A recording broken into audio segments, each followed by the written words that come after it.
Hello, everyone, and welcome back to the Daily Duck. As you can see, I'm right next to my friend Christina. Happy Thursday, by the way, April 23rd. This is my universal correspondent, basically. If I ever have a universal question, this is who I go to. Before I ever did my first live at Universal, this is who I went to. She is awesome, and she Oh, just went through a name change. Beyond the Backlot now.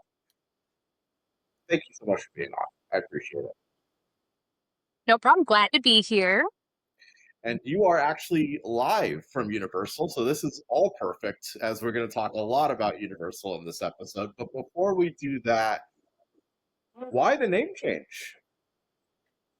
Well, I've had Beyond the Magic for sadly only a little over a year. And um it's a long story, but long story short, unfortunately, the higher ups at Universal thought I was affiliated with Disney. They thought it was a part of the DVC club because my name, if you type it into Google, you'll see the DVC club. You don't have to do that right now, seriously. And so I was like, oh no, like I'm not in any way affiliated with any big company. So the best route for me was to completely separate myself from any big business with a new name. And honestly, Beyond the Backlot is much more kind of like on brand for me because I am here at Universal a lot, I went to Warner Brothers Superman experience. I'm sharing about that. So really, I'm fascinated with not just Universal, but anything that has to do with movies, TV shows, behind the scenes stuff. I love it all. So it just seems a little more on brand for me. Yeah, I feel like the name is very fitting. I remember I was in the texting you as it was all going down, and I feel like this is a great name for you. I know you've gone through a couple name changes throughout the years, but I think this is great and a start of a great chapter coming for you. Um, Universal, let's jump into Universal. They're going through a lot of changes right now, and starting right now and happening through mid May, we've got, in my opinion, one of their coolest events of the year, Universal Fan Fest. And you've been lucky enough to already check out some things and see everything that's going down. My first question to you is how does it compare to 2025 Fan Fest? Because Fan Fest in 2025 was awesome and it blew everyone away. Are we going to see the same thing this year? For me, it's going to be an unpopular opinion. I can tell you that much. Um, I have heard some say it was better than last year. I am of the opinion is that it was equal to last year, but different. Um, what I liked about last year was that there was one major IP, and that was Back to the Future. Everyone was really excited for Back to the Future. So I felt like having Back to the Future, people kind of had an idea how to plan their day. So it's Star Trek, D&D, so on and so forth. So they kind of had an idea. Now this year they have several big IPs. And so, they have Sailor Moon. One Piece really stepped it up this year. Forbidden Forest, the Universal Scooby Doo and Universal Monsters. So I think that's a little more difficult because there might be more than one place that people want to hit, but they're not going to know how to do it, and fit everything in like last year. Whereas, like, for sure, I want to do Back to the Future, or for sure, I want to do Star Trek, or for sure, I want to do D&D. Well, you could plan your day because not everything was a hit for everybody. So I just feel like it's a little different. You have to plan your time differently. Um, Okay. I kind of feel like this year they threw too many big IPs. So I don't know. I don't know. It depends on the person and the fandom that they like. So one thing that you just said, a lot of different IPs this year. One thing I'm very critical of when talking about like Disney after hour events is they do a lot of like rinse and repeat, kind of the same thing every single year. I'm kind of getting from you that's really not the case here. There's not a lot of rinse and repeat. It seems like we are getting a lot of new experiences, correct? Right. The only two repeats this year is Super Nintendo World, although they have a couple new Yoshis you can meet. I did miss that last night. And Dungeons and Dragons. Those are Okay. the only two. One Piece, like I said, stepped it up. But yeah, those two. Which is fine because I mean, we weren't really expecting much out of Nintendo World to begin with. I mean, it's just a No, cool thing to have, and Dungeons and Dragons, that experience last year was very impressive. I wish it was a little different, but overall, they did a very good job with it. It makes sense they brought that one back. right. Not too surprised by that. So, experience you think you got to go see if you only have like, I know no one's got like an hour there, but like if there's only one thing you can see, what would it be? Ooh, for FanFest this year. Now I am biased. I am a big Potterhead. So Okay. Forbidden Forest is a must for me.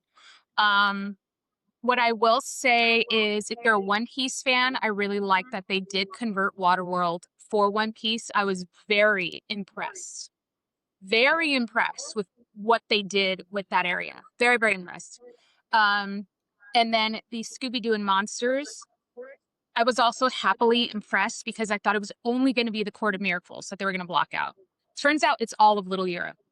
So Oh, it okay. was about as big, maybe a little smaller, but as big as the Back to the Future Courthouse Square. So I was like, Okay. okay, good. We can all fit in here. Not a problem. I literally thought it was just going to be Courthouse Square. So I was happily impressed by that. I don't think they used Waterworld's arena last time, did they? No, no, they didn't. Okay, so like They, we're growing, we're kind of going in the right direction. I feel like this is a good stepping stone from, year one to year two to the future. I feel like this thing's only going to grow, or am I wrong here? we hope. Right now, tickets are not sold out. Oh, So, okay. and they've dropped the prices. So it feels like they're kind of desperate right now. So at this point, I mean, knock on wood, it comes back. But typically, based on my experience with Universal, if it doesn't perform well, they pull it. Yeah. So we'll have to see. I'm not sure, but yeah. So we'll see. Yeah, I mean it's a tricky one just from the aspect of like I understand why tickets wouldn't be selling well, and it's got nothing to do with the product they're putting out or Universal themselves. It's the calendar and kind of everything like that. We know Universal very big with horror nights, and that takes over that time, and then you get the holidays. You don't want to mess with that. You obviously don't want to mess during spring break because you're getting a lot of people coming in. They want the full day, and then you don't really want to mess with the summer months. So you're kind of in like this 2 month run of like April, May. Attendance is usually a little bit down. It's a good gamble to take, and I hope this thing continues on and continues to bring in crowds. But I think it is one of the hardest times to bring people in. It's the end of the school year. Not as many people. So spring break is at the end, so it's like it's a tough time to get people to these theme parks. Right, right.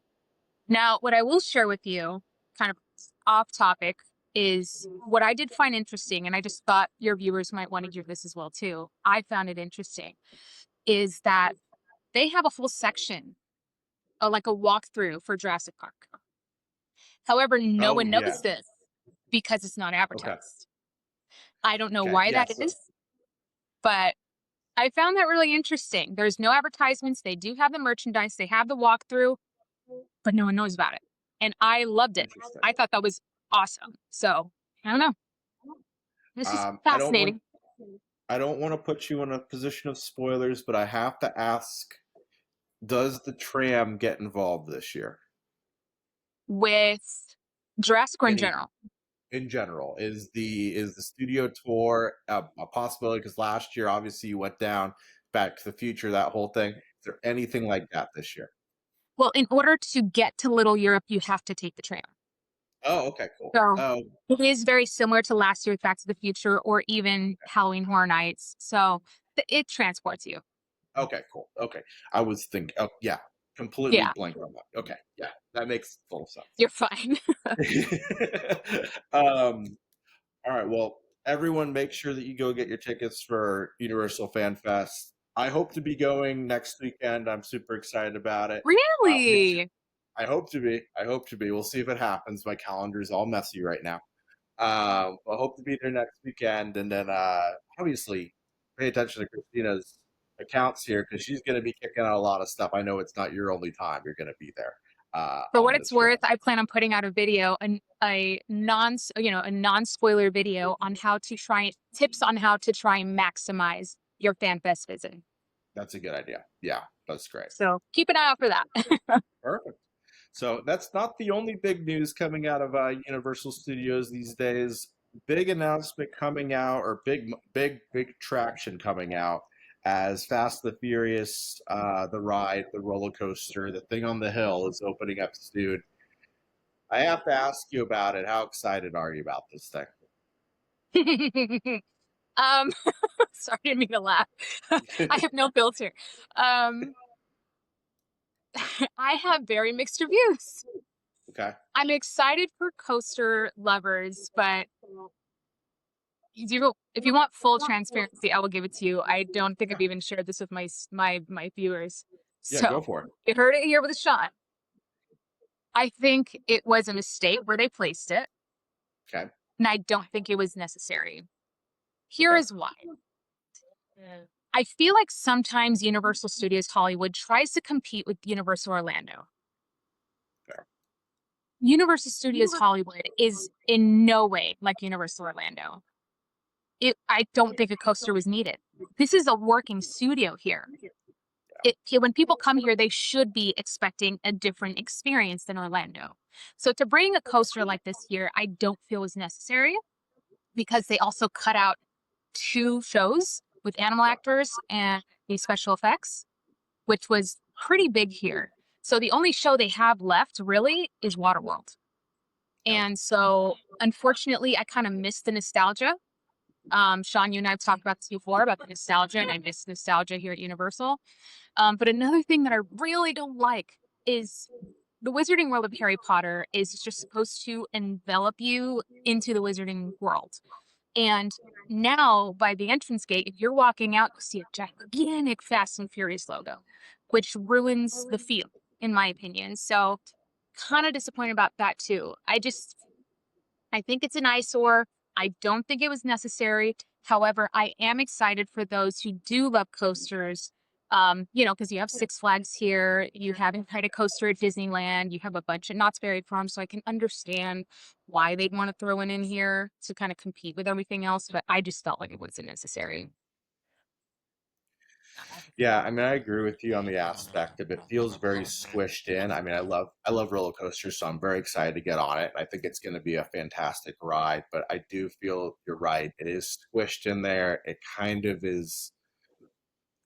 Causing some tight quarters in there. And then, my next question is actually going to lead right into this, and you kind of pumped into it a little bit, is the nostalgia of Universal being a working studio, the amount of shows and like how the movies are made, those shows are no longer there. You got Waterworld, but there used to be, 6 shows there with the animals and like the stage shows, the effect shows. Yeah, Backdraft for a while. It's really sad that we don't have these shows anymore, and that leads me to the question of, if you could bring back a show, which show would it be? Because, I mean, I don't know the title of it, but I know what it was. But because it is kind of a foundational person or character within the park, I would love for DreamWorks to turn back into the Alfred Hitchcock special effects experience. So Oh, okay. before Kung Fu Yeah. Panda, before Shrek, was Alfred Hitchcock in DreamWorks, that studio. And I would have loved to experience that, because as we know, Alfred Hitchcock is the king of suspense. So it would have been Yeah. exciting to see those effects of Psycho, the birds, all that stuff, which actually some of it was done at the special effects show as well too. But I felt like, I mean, they have a statue of Hitchcock right out of Guest Relations. So I kind of feel like that would be really cool. It was you. Yeah, I miss. I know it's right. That it would have been. It will now would be right in the middle of the park, but I miss the Wild West show. I have to say that. Oh, That the dates me a Wild little bit. West show. That goes back. That's a while That's way back. back. But Yeah, that's way back. yeah. Wow. But and it's funny to think where that was positioned, because the park looks completely different now Oh yeah. compared to where Oh it yeah. was and everything like that. Well, one more question before I let you go. I know actually I got a couple more questions. First, this is Sure. an easy I'm one here. for you. I know you love fandoms, and you could have picked any fandom in the world, and this is Universal now. why Harry Potter? You could have picked anyone, but I know you are Harry Potter to the core. Why was it Harry Potter that you fell in love with out of all the things you could have fallen in love with? I love how you asked that question. Like, of all the fandoms, Harry You Potter is landed my on Harry hero. Potter. You know me. I mean, um, as I'm sitting here in Wizarding World with Harry Potter, but I'll try to make the long story short because this could go on and on and on. But I found Harry Potter, unlike other people, um, right at the end of the pandemic. And Oh, so a lot of people were raised with Harry Potter, but due to some, as a Christian, my church never was opposed to Harry Potter, but the Christendom as a whole did. And so my parents never said yes or no, but I assumed. I didn't even ask. It was like, okay, witchcraft, all this stuff. Bull dink, bull crap. um, and towards the end of the pandemic, I discovered Harry Potter. I was interested in why this fandom was so popular.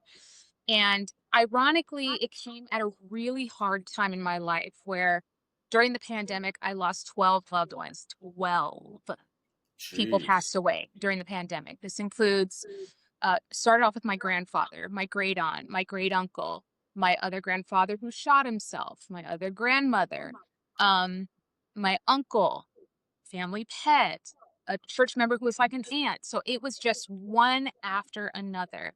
And as someone with bipolar depression and ADHD, so that's bipolar 2, I was just a wreck. I couldn't handle it. So at the same time, I was doing at-home schooling with my kids. My oldest kid is autistic, and my youngest was just going into kindergarten. So it was just me. And then my husband's an essential worker. So he was going off to work. So at that point, I really didn't know how I was going to get through. So it was like a Black Friday sale towards the end of the pandemic. And I was like, you know what, let's see what this is about. The whole Blu-ray set was like $30. So why not give it a shot and just see what this is about? Because at this point, I'm mature enough to know that all that witchcraft stuff, that's a certain belief that I don't believe in. Does it, if you're out there and you do believe that, that's fine. You are welcome to. If that brings you peace and fullness, that is totally fine. But in my case, I didn't see how it would affect me personally. So just want to clarify that as well too. You're welcome to, you know, withhold whatever you want to do. So I watched it, the first movie, and I was like, wow, this is really deep. This is pretty deep stuff. Yeah. Watch the second one. Now I'm getting hooked. And Mm. then the third one. And then my husband started watching it with me. So he kind of poked in on the fourth one. And before you knew it, movies 5, 6, 7 part 1, 7 part 2, we watched it together. But what really made it so special is my grandfather who shot himself. I was a wreck because it happened 2 days before my birthday. And Mm. so he planned a special vacation in Temecula in California, without me even knowing, to make sure that my birthday was still special. And so he planned like a couple weekends from then to make my birthday special. He decided to bring me Xbox and the rest of the movies, and we finished the whole series together in Temecula while it was raining outside, snuggled up under blankets. It was truly an experience I will never forget, a time I'll never forget. So, in a time that was really hard for me, Harry Potter brought me that peace, that comfort, that strength. I've ministered off of Luna Lovegood and the Thestrals at church because I'm a pastor. Um, it just truly inspired me to be who I am today. I know it's like, how can a fandom do that? Well, after I got into the books as well too, which I've read 3 times through, I truly feel more whole. I don't know if that's the right word for it, or more fulfilled. I see myself in every single one of the characters. So when I'm sitting here and I look up at that Hogwarts castle, it feels like home. It is a place of limitlessness for me. And so I know it's very deep. And for some maybe like, oh, I like the characters, as you should. But for me, it's a part of who I am. We listen to Harry Potter music every night before bed. It is our ritual. It's awesome. And yeah, as a pastor, I see a lot of deep stuff and powerful stuff in all the characters. So I told you it was long-winded, but you asked. That was a hell of an answer. You asked for it. that was not what I was. That was. I don't have any follow-up questions to that. I'm good. No, You it's covered it, one I man. don't That share was often either, just because I've never had the opportunity to share my story. So thank you for allowing me to. That well, means a lot. yeah. Thank you for sharing it, and you're living in a good time to be a Harry Potter fan with everything happening at the Universals and TV shows now coming out, and it's a good time to be a Harry Potter fan. Perfect. Yeah. So, all right. Well, I know you're at Universal, and I know you're at your happy place. I'm gonna let you enjoy your Universal day, and yeah, I think we'll wrap up here. I'm gonna have you on again. I'll tell you that right now. We got more to talk about, but I want you to have fun over there. Do what you got to do. Everyone, make sure you go follow her. I'll put all your links in the comment section. Yeah, anything you want to add on before you jump off? If you haven't already, be sure to subscribe to Sean, Ducks of the Caribbean. I've been listening to his podcast as well. So yeah, I'm gonna plug you, whether you like it or not. I've been listening to his podcasts and they've been wonderful. In fact, there's one about content creators that I was like, everyone needs to hear this. I mean, that was so good. So be sure to subscribe, give him some love. If you watch his live streams and you're here, subscribe, share, and everything. This man is very awesome. He's genuine. What you see on camera, he's the same off camera. So I just want to let you know that as well. So yeah, I'm plugging him. But as far as me personally, thank you. Of course you do. Come on, you deserve it. You've been there for me, so thank you. But no, I hope that if you guys do view my channel on whatever platform, that it is a positive space for you, and it does bring you a little different insight on Universal Studios Hollywood. Disney is a wonderful place. However, I think that Universal needs a little more love too, because it is a really wonderful place full of history and I'm gonna say it, magic. Yeah, so thank you for having me on, and of course I'll come back. So yeah, it's wild to say this, but we've known each other for 4 years now. So has it been 4 years? That's when the channel started. Yeah, it's been about 4 years. Since I was Christina's Magical Beginning of Moments. 23. Since I was Christina's Magical Moments. Oh my gosh. That's a long time ago. Oh my goodness. And for everyone that's still here, this is a true friendship. Like, we're truly friends on and off camera. Like, we talk like this, we banter and we talk for hours. And we meet in person. We're truly a friendship. Yeah, for sure. Yeah. All right. In Well, fact, I'll Sean was let the you first go person I enjoy the called. parks. Oh, sorry. I was saying that it's okay. No, it's okay. I was just saying, in fact, Sean was one of the first people I asked about the name change. So I was like, what do I do? Oh, yeah. You were one of the first people. I was like, I need your feedback. And he gave me some good, solid feedback. Anyway, I'm sorry. I interrupted. Go ahead.